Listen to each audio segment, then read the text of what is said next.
Assalamualaikum warahmatullahi wabarakatuh, warga Sukawudi semua. Ketemu lagi bareng saya Raden Ruli di Mencekam.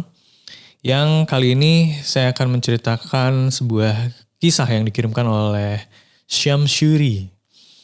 Yang menceritakan masih tentang pendakian. Jadi persis di episode sebelumnya itu ada cerita tentang pendakian juga ya. Yang kebetulan di setiap hari Kamis kita tuh collab bareng Kaskus. Nah cerita-ceritanya kita dapat dari Kaskus, yang tadinya tulisan kita bacakan ya. Dan mungkin buat warga Sukawudi semua juga yang mau baca langsung dari Kaskus, silakan bisa langsung aja ya ke Kaskus. Langsung aja, ini dia cerita tentang pendakian hanya di Mencekam menceritakan email kamu.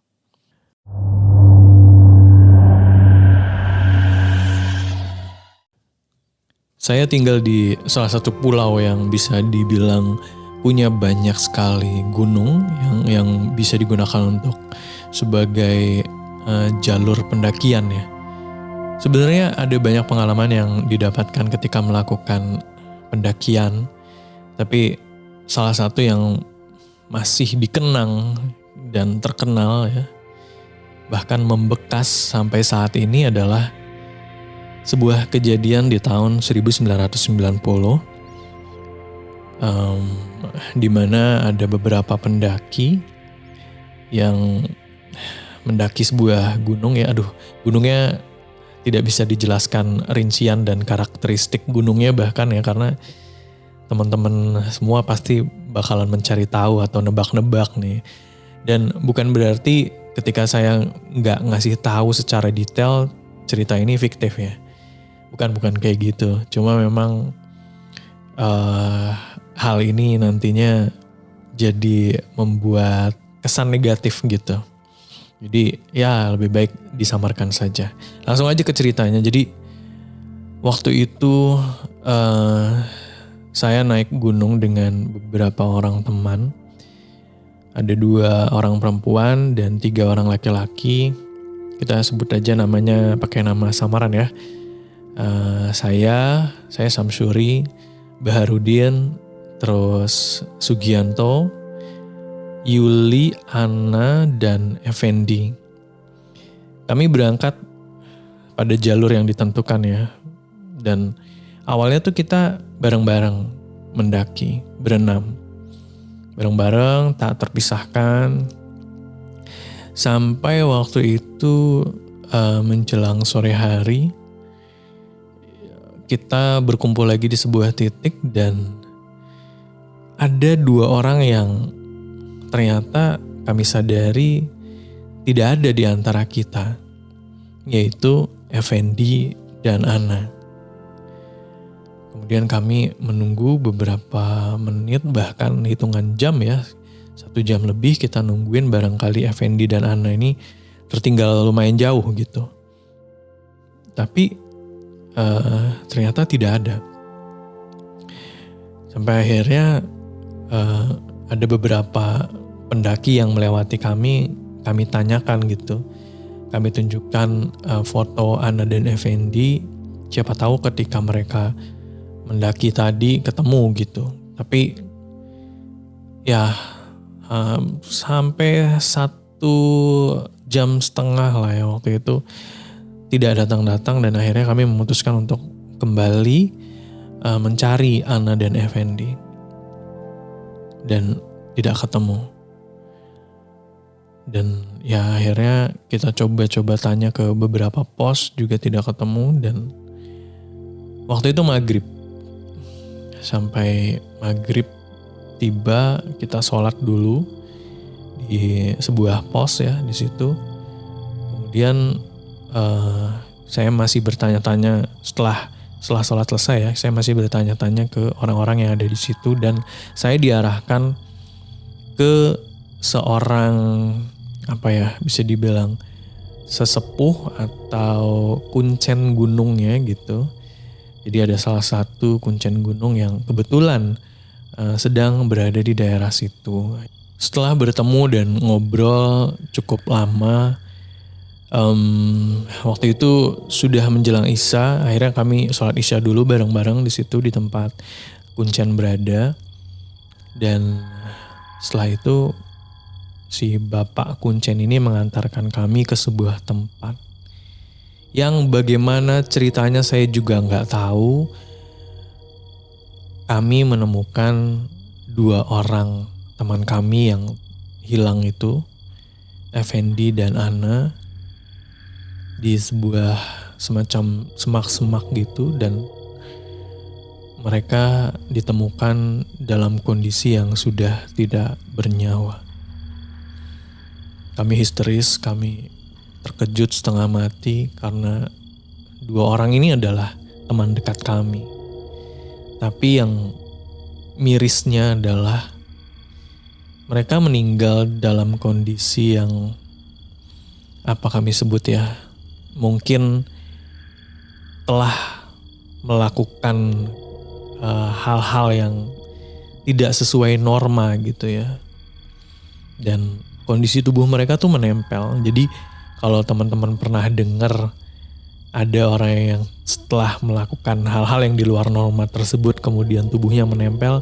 Nah, inilah kejadian yang saya alami waktu itu, dan itu terjadi oleh kedua orang teman kami yang sudah meninggal dunia waktu ditemukan saat itu. Kami bingung mau menceritakan apa nanti ke kedua orang tua teman-teman kami ini. Sampai akhirnya Kuncen tersebut pergi sebentar, dan mungkin 15 menit atau 20 menit kemudian kembali lagi membawa seorang ulama atau ustadz yang ternyata setelah didoakan jenazah kedua teman kami ini bisa dipisahkan gitu. Dan malam itu juga kami bersama ada tim SAR yang datang ya, membawa 2 jenazah teman kami itu untuk dikembalikan ke kedua orang tua masing-masing. Ya, itu menjadi malam yang sangat mencekam untuk kami. Dan ternyata perasaan mencekam itu tidak berhenti di situ. 1 minggu setelah meninggalnya 2 teman kami ini, jadi dalam 1 minggu itu kan ada tahlilan, takziah bersama yang tentunya dihadiri oleh teman-teman para pecinta alam juga. Dan jujur aja kejadian kemarin itu cukup mencoreng nama pecinta alam, organisasi pecinta alam kami gitu. Ya tapi semoga itu bisa menjadi pelajaran dan hikmah untuk semuanya gitu yang mendaki gunung. Di hari ke-7 ini saya mulai merasakan hal yang aneh. Waktu itu entah gimana, saya mungkin lagi ngelamun atau gimana gitu ya. Jam 11 malam kurang lebih. Ada yang ketok pintu di rumah. Saya lagi rebahan, belum zaman gadget ya waktu itu. Kemudian ada yang mengetuk pintu, dan dalam benak saya biasanya itu teman-teman saya yang mungkin lagi pada gabut, boring gitu ya, pengen ngobrol gitu ya. Ya sudah, saya keluar dan saya buka pintu. Ternyata itu adalah Effendi.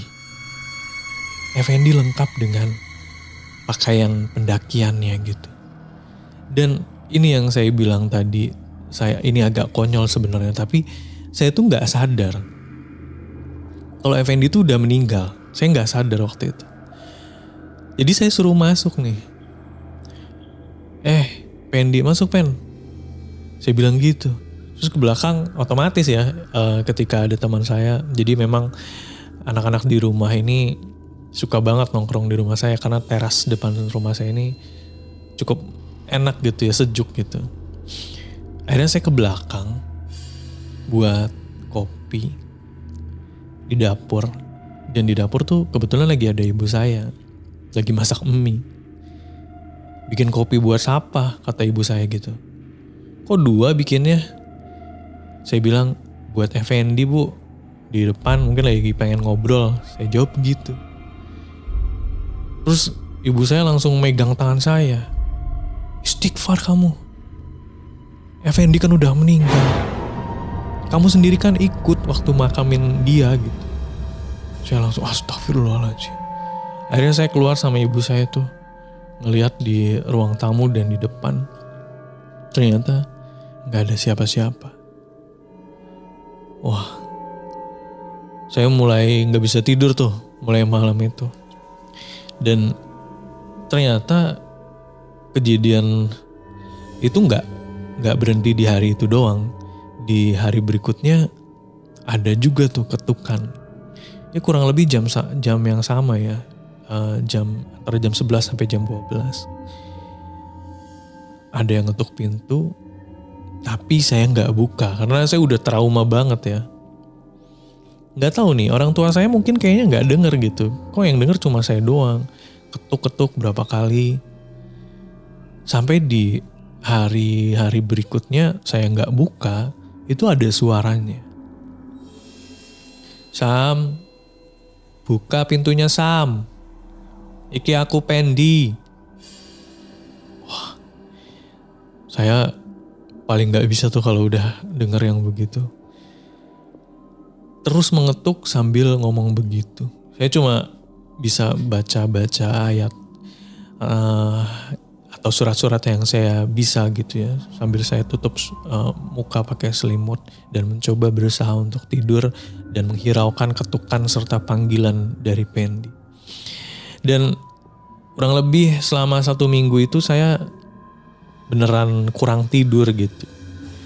Sampai suatu hari di kampus ada teman saya juga yang waktu itu bareng pendakian ketika di kejadian itu. Namanya Yuli ya. Terus Yuli nanya ke saya. Yuli juga ternyata diganggu. Tapi bahkan Yuli ini diganggunya bukan sama Pendi doang. Tapi sosok yang menyerupai Anna juga gitu. Terus Yuli nanya ke saya. Sam, kamu digangguin gak sama sosok yang menyerupai Pendi sama Anna? Yuli nanya gitu ke saya. Saya jawab enggak sih. Kalau Anna saya enggak, tapi kalau Fendi iya. Ternyata kita punya cerita yang sama. Anna juga suka diganggu ketika, maksudnya Yuli juga suka diganggu ketika jam 11, antara jam 11 atau jam 12 malam itu. Sama ditampakin juga gitu. Dan ya akhirnya kita berdua memutuskan untuk bersama-sama ke makam Anna dan juga makam Effendi ya. Kita mengirim doa lah di sana. Tapi ya ternyata kejadian itu tidak kunjung reda. Sampai akhirnya kita memutuskan untuk memanggil Ustadz gitu ya, bagaimana caranya. Dan ya beberapa cara kami diberikan ya dari Ustadz ini. Dan ya alhamdulillah cara-caranya mujarab ya. Saya baca doa-doa ruqyah dan segala macam. Dan ini menjadi pengalaman yang mungkin bisa diambil hikmahnya ya, bahwa di tempat-tempat yang tidak kita ketahui itu alangkah baiknya tidak melakukan hal-hal yang di luar norma. Dan selain kita juga harus menjaga sikap, kita juga harus menjaga kebersihan di tempat-tempat yang kita datangi. Itu dia cerita untuk mencekam kali ini. Semoga menghibur. Dan jangan lupa untuk warga Skoudi semua juga yang punya cerita atau pengalaman horor, baik itu pengalaman pribadi atau pengalaman teman, saudara, orang tua ya, bisa langsung dikirimkan saja via email di podcast.ceritahoror@gmail.com. Jangan lupa juga untuk di subscribe channel ini, di komen kalau perlu ya, di like atau di share ke teman-teman atau warga Skoudi semua yang suka dengan cerita horor. Saya Raden Ruli pamit. Wassalamualaikum warahmatullahi wabarakatuh.